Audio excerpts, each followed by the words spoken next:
What is something your child said that you'll never forget? When my son Jake was 5, I made the mistake of letting him watch a crime documentary with me. I figured he was too young to understand, but he started asking all these questions about bad guys and how the police catch them. Being a single dad, I tried to explain things simply, that some people do bad things and the police help catch them so everyone stays safe. Jake became obsessed with being a detective. He'd walk around the house with a magnifying glass, looking for clues and grilling everyone with suspicious questions. It was adorable. He'd interrogate the mailman about why he came at different times, ask the grocery clerk why certain items were missing from shelves. Everyone thought it was hilarious. One day he asked me, "Daddy, how do police know who the bad guys are?" I said, "Well, they look for evidence, like fingerprints or if someone saw them do it." "What if nobody saw them?" he asked. "Then they look for other clues like DNA or security cameras," I explained, trying to keep it simple. He nodded seriously and said, "So if there's no evidence, they can't catch the bad guy." "That's right, buddy. That's why evidence is really important." I thought it was just innocent curiosity. I had no idea what was coming. 3 weeks later, we were at parent-teacher conferences. Jake's teacher, Mrs. Aiden, had always loved him. He was bright, respectful, and super popular with the other kids. I was expecting nothing but good news. Mrs. Aiden smiled as we sat down and said, "Jake is such a wonderful student, so intelligent and inquisitive." "Thank you."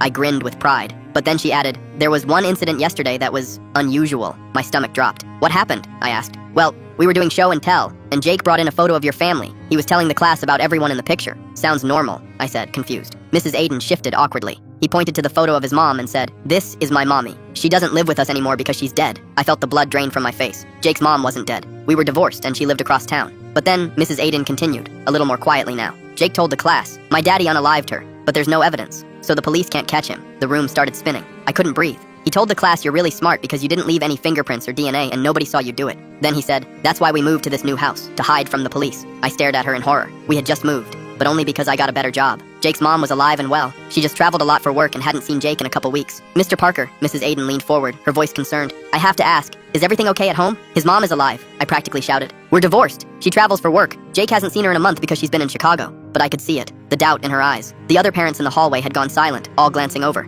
"Jake was very detailed," Mrs. Aiden said carefully. "He said you taught him how to hide evidence. That's why he's such a good detective." And then it hit me. Jake had connected all the dots. The crime shows, my talks about evidence, his mom's absence, the recent move. In his 5-year-old mind, he had built an entire murder mystery, with me as the killer. "I need to call my ex-wife right now," I said, fumbling for my phone, but the damage had already been done. By the time I got to Jake's classroom, he was proudly telling his friends even more details about how smart his daddy was for getting away with it. 23 5-year-olds now believed their classmate's dad was a criminal mastermind who had gotten away with murder. I spent the next hour on the phone with Jake's mom, begging her to come to the school immediately to prove she was alive. The principal, 2 teachers, and a very concerned school counselor stood by as my very much alive ex-wife walked through the doors. Jake's face lit up. "Mommy, you're supposed to be dead!" The silence in that room could have shattered glass. That night, I had to sit my little detective down and explain why Daddy wasn't a killer, why Mommy was very much alive, and why we really need to be careful about what we say, especially at school.